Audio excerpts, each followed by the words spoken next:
This is an RNZ podcast. One of the government's hopes is that a bigger budget for RNZ will make RNZ National more truly national again. And that's a recognition of the fact that beyond its Auckland and Wellington headquarters and smaller bureau in Christchurch and Hamilton, RNZ News only has a presence in a handful of other places these days.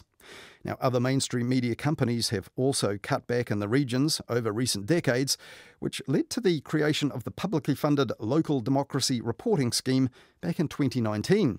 Now, this is run by RNZ and it covers the cost of reporters in 14 places in local newsrooms around the country, which might otherwise struggle to employ journalists to cover significant local and civic issues. Since 2020, it's been funded through the Public Interest Journalism Fund, a 3-year initiative which just this week announced its final grants of public money. And among them was funding for journalism jobs in Waikato, Marlborough, Bay of Plenty, Coromandel, Tairāwhiti, Otago, and even some local Auckland communities. But with the Public Interest Journalism Fund now out of time and money, the long-term future of all these regional jobs isn't known. Well, this week, adverts appeared online seeking expressions of interest from reporters in regional New Zealand, but advertising the sorts of salaries that those in the big towns and cities might expect.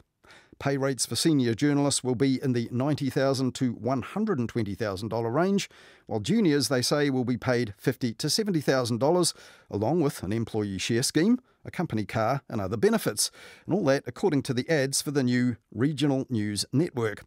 Now, if that name means nothing to you, well, that's no surprise. The Regional News Network is a start-up that's just now starting up, but which has plans to be based in 17 locations, with a senior and a junior journalist in each one, all backed up from a head office in Queenstown and a technical and sales staff headquarters in Auckland.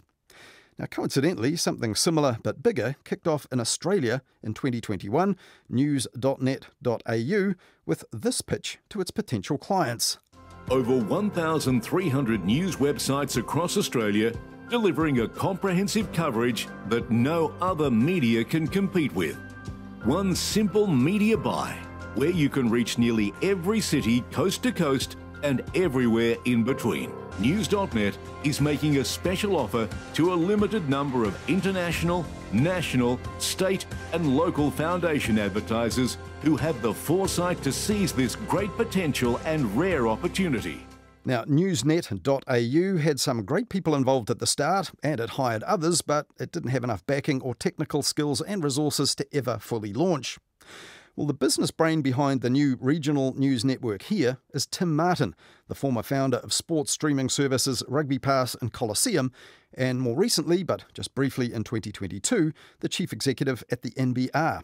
And the founder and chief editor of the proposed network is Peter Newport, formerly a journalist for several New Zealand news organisations, before he set up his own multimedia news service called Crux in Queenstown back in 2018 to cover news and issues in the Southern Lakes region. Crux has been an experiment to see if there's an appetite and a market for what you might call robust news. I think there's been a tendency all over the world for local news to become quite cautious in the sense that you can't bite the hand that feeds you. So in a local community, unlike a national media situation, and what tends to happen with community media and newspapers in particular, is they tend to adopt something of a community stance. So there isn't much holding of power to account. When journalists start, the pay in the regions has been pretty poor, so they have the good ones migrate to the cities for more pay. So what we've tried to do with Crux is prove that holding power to account is even more important in the regions than it is in urban areas. Crux has worked in the sense that we're now the biggest source of online news, but what we haven't achieved is economies of scale. And in today's media landscape, things are so bad, they're so serious, that we've now discovered that it's only by networking the Crux model that it's going to be sustainable. There's already been a recognition that the previous media models have failed to keep up adequate staffing. There we have the Local Democracy Reporting Service. What you're proposing here, would it in fact cross over with what the LDR service is doing? No, I think it's complementary to LDR. I think, in fact, it's almost the meeting of two projects that were made for each other.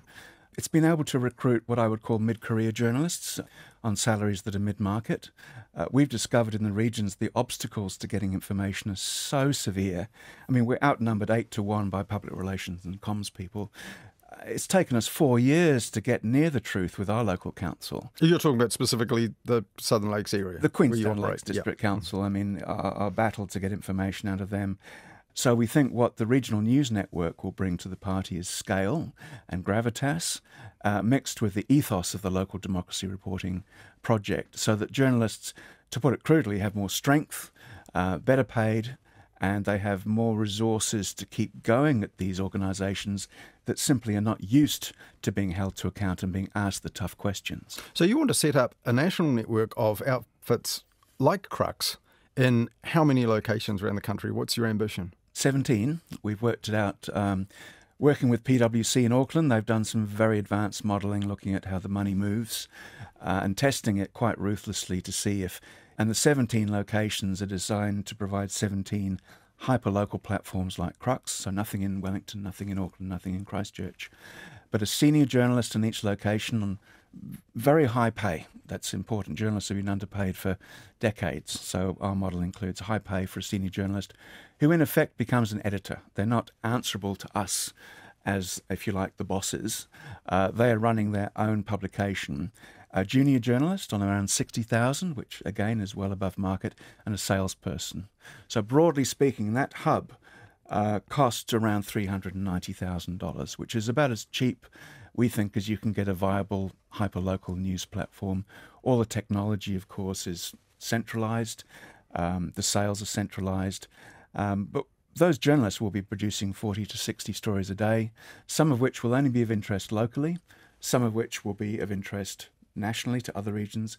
But we think people who live in Wellington, Christchurch and Auckland will also be interested in reading those stories. Well, Tim, if I could turn to you. So you've got a track record of online media entrepreneurship, let's put it that way. Sure. But things like, say, Coliseum or Rugby Pass, I mean, those are attractive areas to elite sports where you'd have a national audience to try and, of course, you've got big competitors in those markets, but this is a very different proposition, isn't it?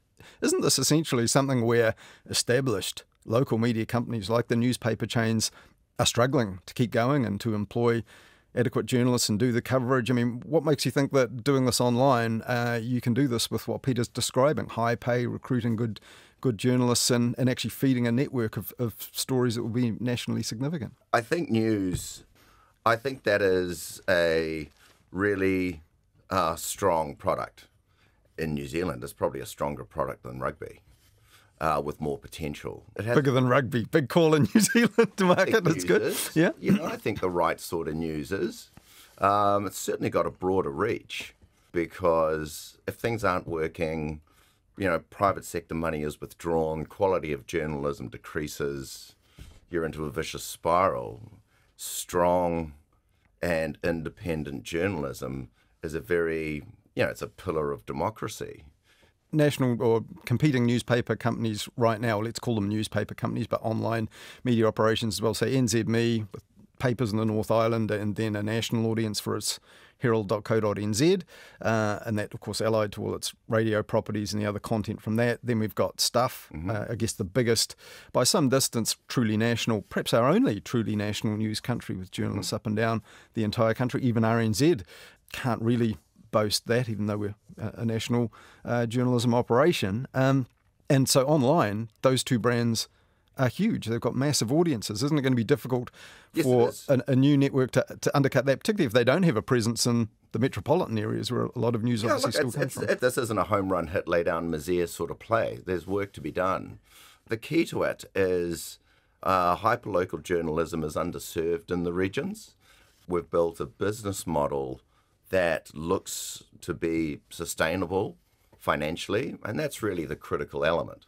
Journalism can only improve and be better funded, and journalists can get paid more when you've got a sustainable business money. So you need a business that actually makes money. We can build a business that is complementary to the ones that exist. I don't see us as anything like competitors to NZME. I think they've got a business that they've done an amazing job turning around and really sort of taking forward with some really clear strengths that are in other areas. So I think there is a bit of a gap for this kind of product. If you think about New Zealand's economy, 90% of the products that we sell overseas, so 90% of our exports are from the regions. It's actually the regions that make all the money for New Zealand. You know, Auckland, Wellington and Christchurch, we're just big consumption centres. Just suck it all up. But, you know, we sell money, we sell tourism, you know, we sell apples, you know, we sell fish, we sell milk, we sell cheese. That's what New Zealand's economy is about. That's the regions. That's where those stories are happening. And I don't accept for a second regional news as anything but the most important news in the country. And Peter, if I turn to you, I know you've been having meetings with government politicians, opposition politicians, government departments and ministries that have a relevant interest. How much depends upon their support and, you know, to be blunt, persuading the powers that be that the public purse needs to come into play here? Because as we know, in recent times, the government has acknowledged that the public media is more than just publicly owned media, and that the public purse has a role to play. Does this project depend upon that? Government funding of journalism became very controversial because of just the way PIJF was perceived, and I think that's caused extraordinary pain for the government. They feel that they were misunderstood, and the impression we're getting is they're not going to do anything like PIJF again anytime soon. We're also looking at the wreckage of the merger. We're recognising with government that the problems that the merger was designed to address are still there. Mm-hmm. They're not solved. We talked to Meta and we talked to Google, and they themselves are quite distressed. You know, they've just, I think, recently announced another 10 or 12,000 redundancies. So I think the answer to your question is that government need to do something to reassure the public funding is there. But the public, because of PIJF, is suspicious of handouts and suspicious of strings being attached. So I think what this project provides for government is the opportunity to back journalism without those strings being attached. Are you putting to them a particular proposal that says, how about you kick in this much, we'll raise this much from commercial partners? Is that the nature of the pitch, that you actually want them to commit to providing some sort of guarantee of funding for some sort of term in order to get it off the ground? We're going first. We think private investment is there. We think the 5 revenue streams are important, but there's a role to play for government. There's no doubt about that. It feels like we're pushing at an open door in the sense that everybody recognises that democracy depends on journalism. Government has a role to play, but it's avoiding those strings. It's avoiding those things that can be misconstrued by the public as being government interference. And so I think the model that we're still in talks about will avoid those issues. Okay, so the 5 revenue streams you talked about there. Yes. Okay. So advertising, love it or hate it, we think it's likely that we'll continue to refuse to accept council advertising. Beyond that, our model is for local salespeople to be selling local advertising. We also have a national ability to take national products like cars or banks to the regions. Mm-hmm. Secondly, we think readers do want to support journalism, but it's not big bucks. You know, public do want to help, but we can't rely on it. It's just one of 5. Mm-hmm. We think that Meta and Google will have a role to play, but their position at the moment is that they're suffering. I don't think that's going to be an easy negotiation. It's going to be sort of down to the wire. But we do expect some progress, and of course Google's Showcase product we're already part of. We actually think that there's room for us to share our content, looking at some revenue from our output being licensed to a national platform. In addition to that, we think there will be some government funding. And whatever arrangement we come to in terms of supporting the launch of our platform, we think will be part of the new day-to-day funding. It sounds like that may end up back with New Zealand On Air. So that's the way we see the chess pieces coming together at the moment. Okay. And Tim, is this something that you will be actively pitching to commercial clients in order to raise the capital to get this? I think so. Going? I will.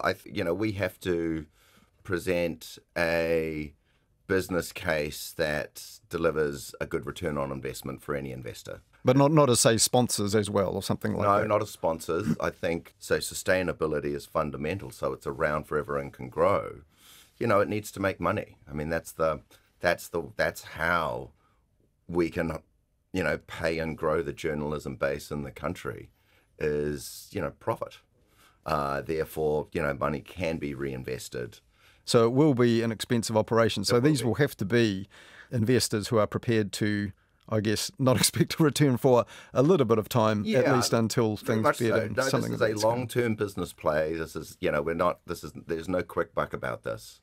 This is a project that won't go ahead without the funding.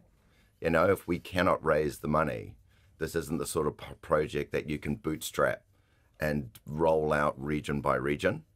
It's either a regional news network or it's nothing at all. Okay, so you wouldn't start with just 5 locations if you can't. Okay, all right. And would there be any kind of element of, when we think of other startups like Newsroom or Spinoff, for example, they've had an element within them from the start of working on other content, doing video for other businesses. Would there be any kind of element of that you'd want to be a studio, perhaps working for other clients, and that could be, that wasn't a stream Peter mentioned? Yeah, well, you never say never, and you don't know where you're going to go, and but I don't think so. I think it's a zero and focus on the news, and I actually believe that's where the money is to create something sustainable.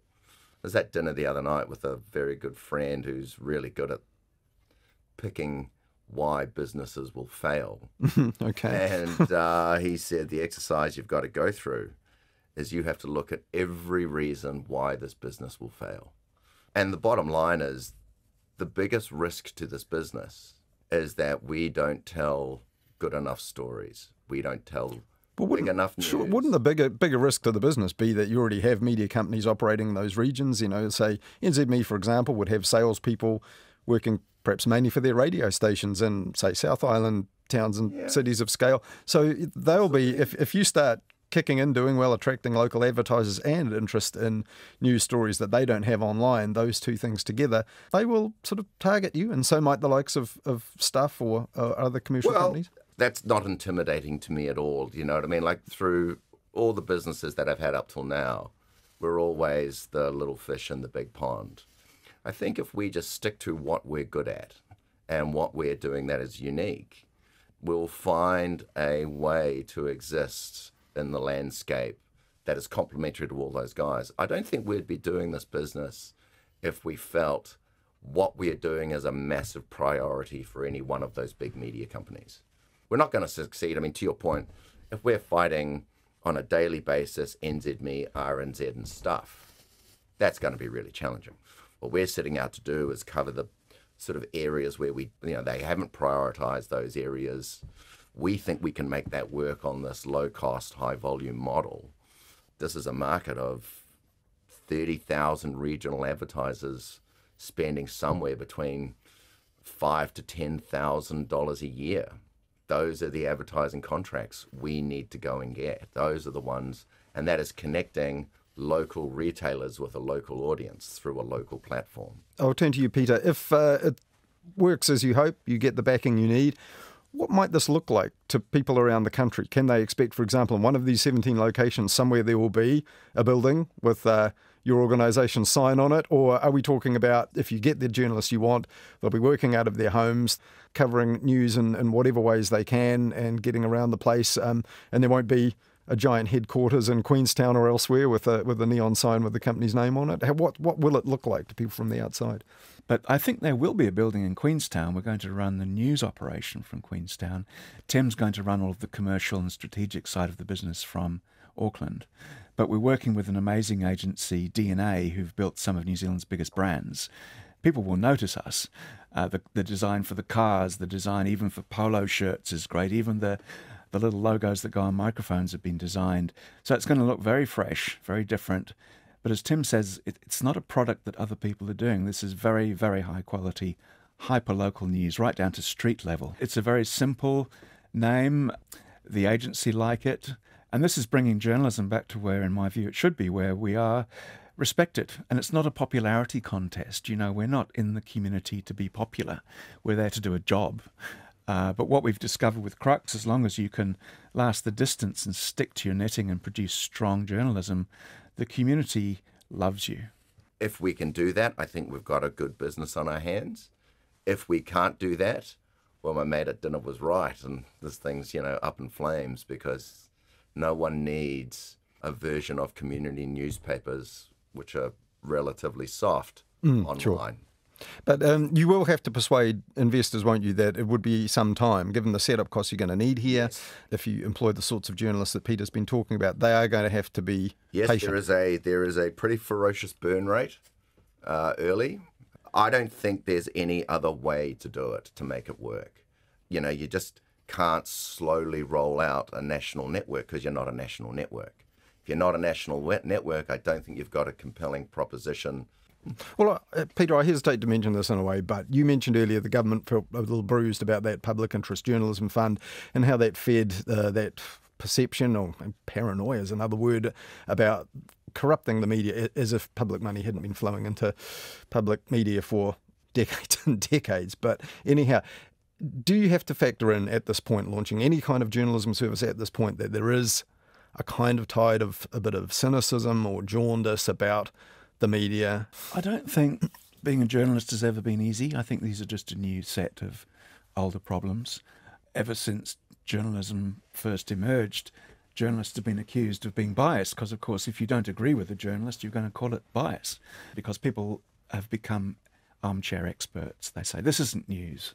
You know, it must be a quiet news day if you're covering this nonsense. We just say, well, we're not very interested in the public's opinion about the quality of our journalism, because if you don't want to read our stuff, you go and read another media outlet. You see that in the analytics if you want, yeah.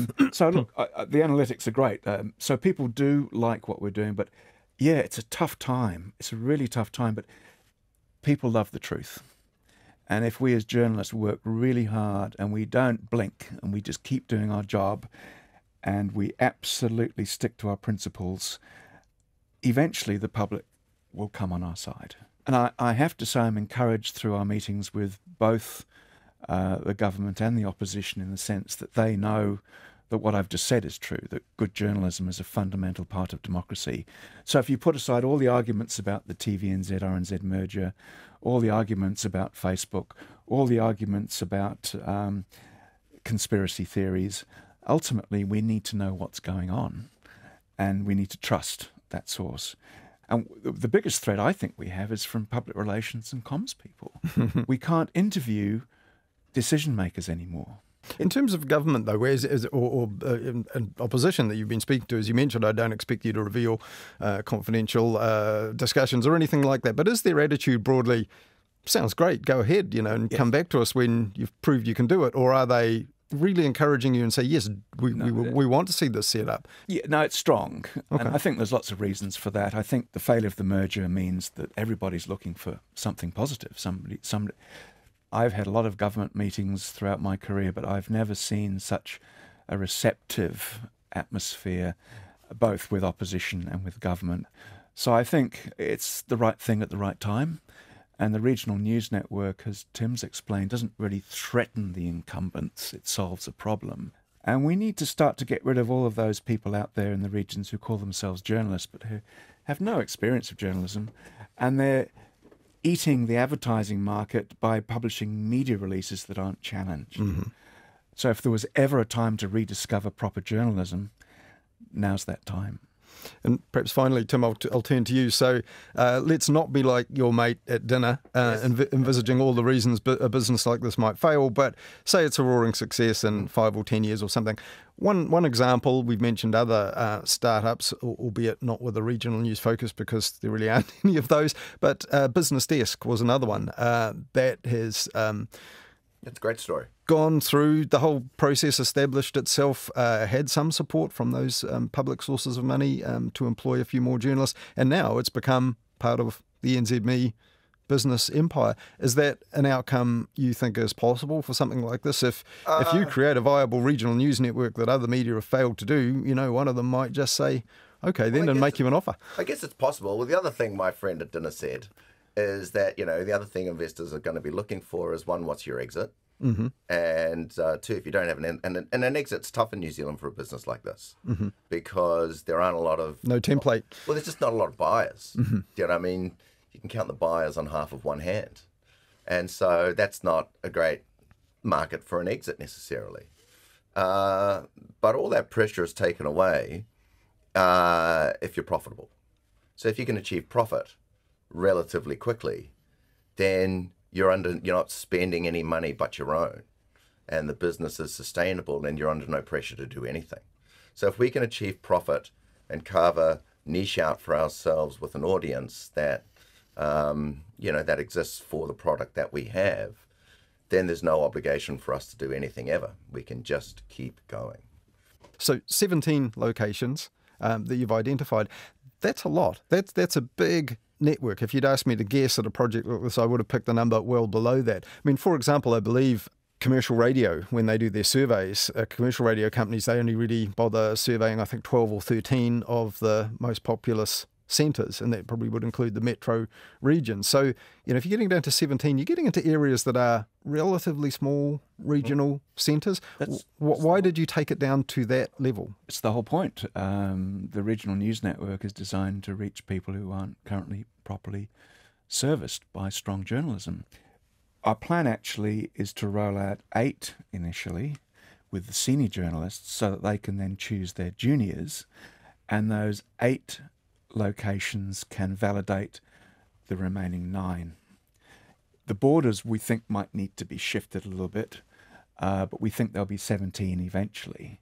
We've identified those 17 places, but having established the initial 8 just with a senior journalist, we'll obviously be looking at the analytics, thinking, do we need to move the boundaries just a little bit? Okay. But hiring is important. I mean, there's not many journalists left. Mm-hmm. That's part of the reason we're paying good salaries, but every journalist dreams of being an editor. Mm-hmm.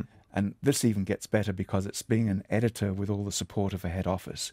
But we won't be assigning stories. We won't be telling them what to cover.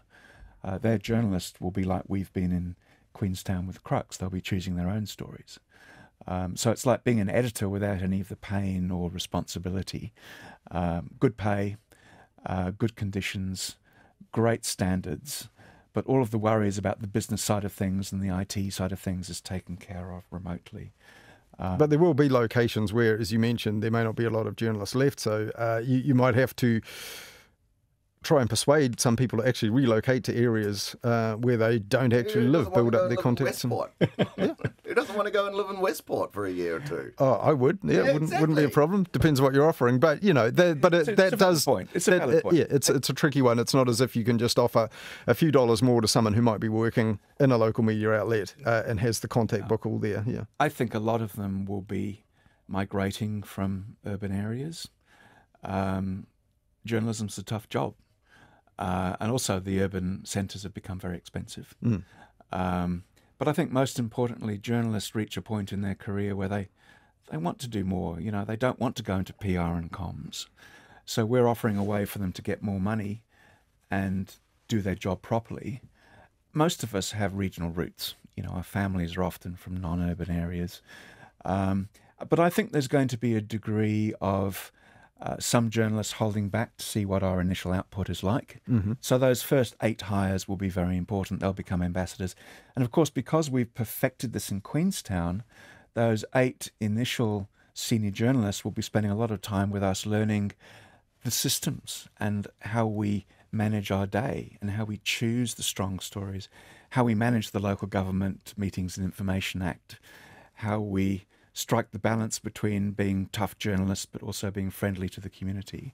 So we have a template. Yep. We've got 5 years of difficult lessons that we can pass on to those 8. And also they get to choose their own juniors. I really like the idea that a senior journalist gets a feel for their patch and then chooses a junior who matches that. We've spoken to the universities and they love the fact that their graduates can find a place in the regions on good money with good standards and good training where they don't have to leave that job to go to the city to earn a decent wage. So yeah, it's going to be tough recruiting, but I think we'll be okay just because of the pay, the conditions and the integrity of what we're offering. That was Peter Newport, the founder and editor of the online service Crux, based in Queenstown, and the founder of the new startup Regional News Network, a new service to be based in as many as 17 centres around the country. And we also heard there from the Regional News Network's business manager, Tim Martin.